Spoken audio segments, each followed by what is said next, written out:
Hello, welcome to the third day of our Family Emotional Intelligence Challenge, and I want to appreciate that you have found time to do this challenge, and I want to assure you that it will be one of the best exercises you are going to do as a family in improving the relationship of your family and the wholesomeness of building a family that understands how to regulate their emotions and live with each other in peace and purpose. So today is the third day of this emotional challenge, and I hope you've been following through. Let me know how much you've been blessed, what you have observed, and the changes that you're putting in place. It can be touching you in one way or the other, and we are not preaching perfection. There's no perfection anywhere, but we are preaching intentionality and effort in improving and building a better relationship for your family health.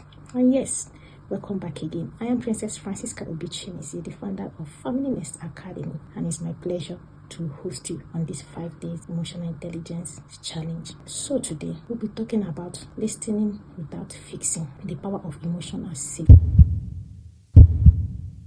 Let me begin with a familiar scene that we are used to. A child begins to talk, or a spouse opens up. Before they could even finish the sentence, we started giving advice, preaching, correction follows quickly. We don't even give them room to fully express how they feel and offload the burden within them. And this defense rises instantly when they feel they are not given the space to breathe. And just like that, the heart closes. So sometimes you see a spouse not willing to open up because he or she feels the wife or the husband doesn't pay attention, or is quick to reach conclusion, or is always giving advice, unsolicited advice, when all that is required is to listen. Even in our relationship with extended family members or people in the society, or even at workplace, sometimes what they may be needing from us may be just to listen, just for them to express themselves. Then we can ask if they need your candid opinion. When people open up to us, sometimes it's not because they want us to advise them, it's just because they want to ease off the pressure in their chest. So today, when you feel that people are closing up, it may not be because they no longer love you, but possibly that sense of feeling of safety has disappeared. Let's look at for it. So today we are learning one of the most powerful emotional skills a family can develop, even an individual, listening without fixing. So why this matters scientifically?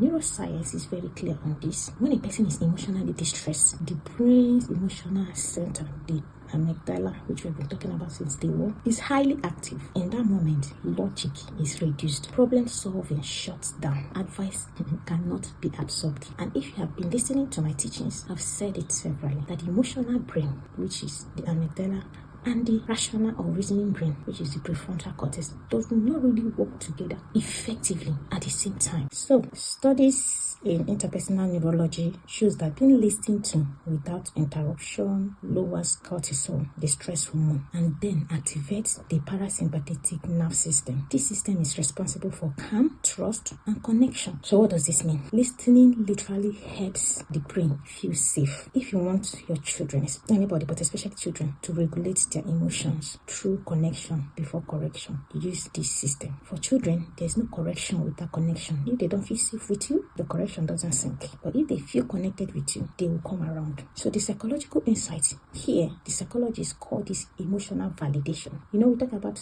people growing up seeking validation. It's all rooted in families. If members of the family feel validated, they won't have to live their life trying to gain people's validation outside, trying to please people and displease themselves, trying to compromise just to get attention. So in the family, that is where every individual will feel validated. Ignoring the efforts of your partner, effort of your children, always seeking perfection, picking faults, will put the family in distress, will put your family in strange situation, and the risk is the long effect on their life choices. So you see children growing up to choose life partners who from the beginning they saw red flag, but because they had this little sense of validation or a feeling that makes them feel, okay, we can manage this better than what we have at home. And why do you wonder that girls stay in abusive relationship? And when you tell them, they'll tell you, he loves me, or he says he loves me, and it's just that he's an angry person, or it's just a mistake, he couldn't control his anger. That girl is trying to give a reason why she has to remain in that relationship of validation. Maybe this person beats her black and blue, and then come back with gifts and say, I am sorry, it's a mistake, which was not done at home. So probably she grew up at home having to try all her best to prove herself and always being judged. Let's not deviate. So Validation does not mean agreement with abnormality or misconduct, okay? It only means acknowledgement that this person is an individual, is special, is good enough as an individual without having to go out of his or her way to prove a point that she's good, without having to be accepted because of performance. Because you will get tired of performance. People that perform on stage are not always on stage. They have the space where they are themselves. The people you meet outside and you feel they're better than your spouse, better than your children, they are on a stage because they are meeting strangers. When they go back to their home, they have their home life. They have a space where they are themselves. So when feelings are dismissed or minimized or rushed, okay, say what you want to say, I'm busy, I'm going out. Why are you crying? Can't you just explain what is happening instead of crying? Children will learn that their emotions are inconveniencing you or insignificant, not important. Then they will grow up to become adults that will learn vulnerability is unsafe. So you have partners who are not able to open up to their husband or wife because of childhood experience or even experience in their marriage where they feel being vulnerable was done against them. So families also learn to perform instead of connect. And if you follow through the course we did last year on raising children who will not be lured raising children who will not be lured to live a double life, I was trying so much to explain the reason why we raise hypocritical children and how to avoid it. If you want to the course, you can always ask for it. But in a family when and where feelings are hard, emotional resilience increases because people are free to make mistake, walk through it, and become better. Trust deepens. Behavior improves over time because people in the family are patient enough to walk through the process, patient with each other, willing to walk through their emotion, and they are learning from each other. Parents, it's very important you walk through your own emotion to help your children to be able to thrive and to build a healthy emotion and grow in emotional intelligence because it matters a lot in sphere of life. So here is the truth many families miss. Unheard feelings do not disappear. They come back louder. So as a wife, if you are going through a lot and there's no space to verbalize to your husband, is it that you find someone outside and say it as it is? Or one day you will burst out on your husband and he will be like, where is this coming from? It's coming from the piled up emotions that have not been given room of expression. So that's why husbands should be sensitive. Connect with your wife to be able to allow her to be able to open up and express just to you what has happened at the workplace. Let her tell, even if you're not interested, just give her a listening ear. When she's done, be nodding your head. Oh, that's so. Okay, what did you do? If she now asks, okay, what do you think? Now say what you have in your mind. And wives, connect with your husband. Allow them to express themselves. No individual is born to be isolated, and no one survives in isolation. If not, what would be the essence of marriage? So don't deny each other, both children, that expression, space for full expression of their emotions, and don't shut them down and tell them, you don't get angry here, this is not how we behave. You don't accept the misbehavior or the wrong behavior, but allow them validate their emotions. That is real, it happens. People feel their feelings, and I hope you have gone through the feeling chat. And then our spiritual perspective of all this. The scripture is full of wisdom, and if you're not a Christian, I'm sorry, I don't know much about other religions, so you can also try to trace it from whatever book you use. So the Bible in James chapter 1 verse 90 says, everyone should be quick to listen, slow to speak, and slow to become angry. It didn't say don't be angry. Slow, quick to listen, but slow to act or respond or speak, and slow to respond or speak, and slow to be angry. In other words, you can lower the rate at which you get angry. It's not everything that happens, you make me angry, and then you react. The Bible is telling you, you have the capacity to reduce, to slow down. In other words, you can control your anger. God himself listens before he instructs. Jesus often asks questions, even when he already knew the answer. Look at the parable. So why? Because being heard restores dignity. Even you, when you're working with people and they are talking, you also want them to listen when you're talking, right? So listening without fixing things tells this person, you matter, your voice is important, I can pay attention, I can listen to you because you're significant.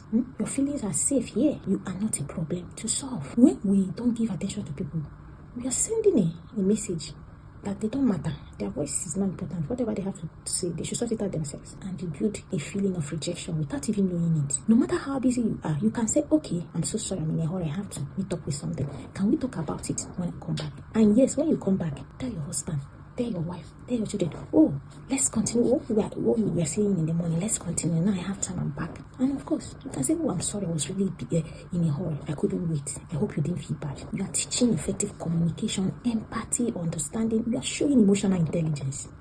And that is emotional discipline. That is emotional leadership. That is you being in charge of the things you feel and the way you act. I don't know if my voice is low. I needed it to be low so that I don't disturb people around me. So, in today's family practice challenge, our challenge today is to listen. 3 minutes listening. If you're not used to listening, that's why we are doing it. Sometimes I even discovered I'm just quick to say my own, which doesn't show intelligence. You should be able to listen.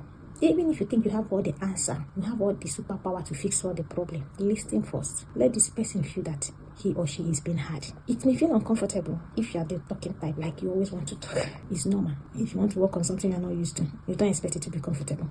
But because it's a challenge and we're intentional and we want a change, we have to do it. So this is how it works. One person speaks for 3 minutes and you hold yourself. Remind yourself you can wait. That's what we do in our family. My children will be say, you can, we'll say wait. If they are rushing, I will call the person and say, you can, they will say wait. What are we practicing? Patience. Ability to hold yourself.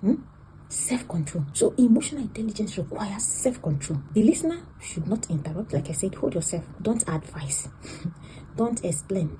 Don't defend. Don't correct. Ensure you make an eye contact, open body language, calm. Your disposition, your features should say, okay, I am with you. I am fully here. I'm listening and paying attention without you even saying it. And end with one sentence.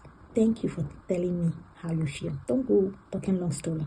When the person is done, first thing you should say, thank you for telling me how you feel. So today, don't give lecture, don't fix anything. Don't comment more than this. Next time you can give your advice. Or if the person will say, okay, what do you think? Then say what you think. And in that say, don't oversay. Just show your presence. Okay?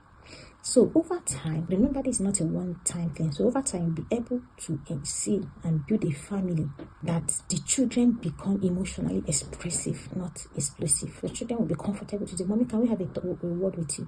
They will know you will sit down to listen. And they will calmly say whatever they want to say. Express themselves when they are angry or when they are not happy about anything.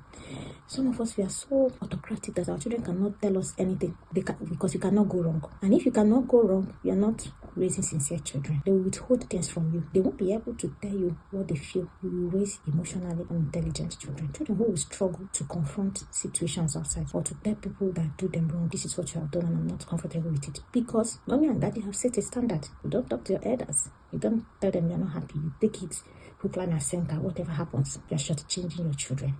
So if you practice this, you will realize that your children, especially the teens, will feel safer sharing hard truth. Overreactive parents denies themselves that privilege of having their teenagers tell them things that matter, and those teenagers suffer. They are exploited, they are abused, they join wrong group just to have a full expression. And every child must express themselves. So let your family, let your home be that library, that lab, that garage where they fully express themselves. Couples will experience deeper intimacy when a husband and wife are able to talk, open up, not just talking about problems, but able to share when they are not happy, what is not going well, how they can improve, being able to feel listened to and not be judged. Deeper intimacy and connection is established. And at the end of the day, you will reduce conflict, you will reduce confusion, disagreement, fighting, and you will build a better marriage and a better home. So reflect today. Listening creates emotional safety.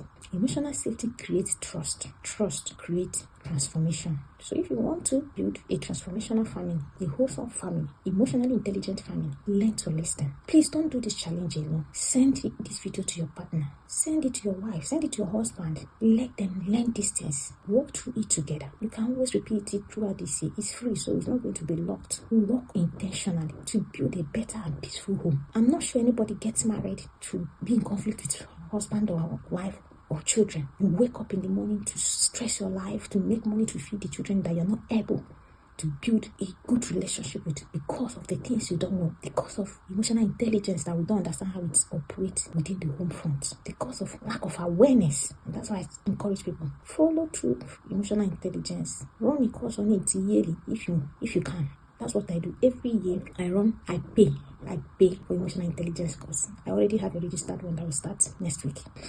So Ask yourself this honest question and don't be defensive, because the more open you are to yourself, the better results. So ask yourself in your family, do we listen to understand or do we listen to respond? Sit with the answer. Know what to do. So choose connection over correction. I know we are in a hurry to correct. I know we are in a hurry to fix it. Unfortunately, those are our quick fix. Punishment, shouting, correction doesn't even fix it. You see that child repeating that thing because, like we said, the emotional brain and the rational or reasoning brain doesn't work effectively at the same time. So when you are shouting, reasoning brain will shut down. So pause the facing, silence the solution, hold space, because listening to heart is far more open to growth than a corrected one. This is how emotionally safe families are built. When people within the family feels they are listened to, their heart is more open and receptive than when they feel it's always about correction. Because correction is like telling someone you did something wrong. So when it's consistent, it means, oh, I'm always doing something wrong. I'm not good enough. Oh, I need to put a lot of effort to impress or to prove that I can do things wrong. Oh, I'm tired of trying to prove to anybody I can never be wrong, I can never be right. And that's how you raise children who are anxious, who never feel good about themselves, self-doubting themselves, second-guessing themselves, growing up, not taking advantage of opportunities because they will keep trying, can I do it? Is it possible? How can this be? And then they land in paralysis analysis and lose the opportunity to launch into privileges, into openings that would have changed their life. Raise children who become liabilities, dependent on other people's opinion before they make life choices. Children who are easily influenced because they don't have mind of their own. Children who don't feel they are good enough. That's not the right place to be. That's not the right children to raise. Not in this generation. Don't shortchange your children. I wish you the best, and I pray that God will empower your family and my family to be open to listening to Him, to concerning our partners, concerning our children, concerning our family, and show us the way to build a better and holistic family in Jesus' name. Thank you for joining me again today. I hope that this challenge changes you, makes you better, and improves your emotional intelligence level, and of course, better your family. Do have a lovely day and see you tomorrow. I am still Princess Francisco Bichimezi, a family life coach and the founder of Family Nest Academy, where we empower families to fulfill their purpose. Thank you once again, and bye.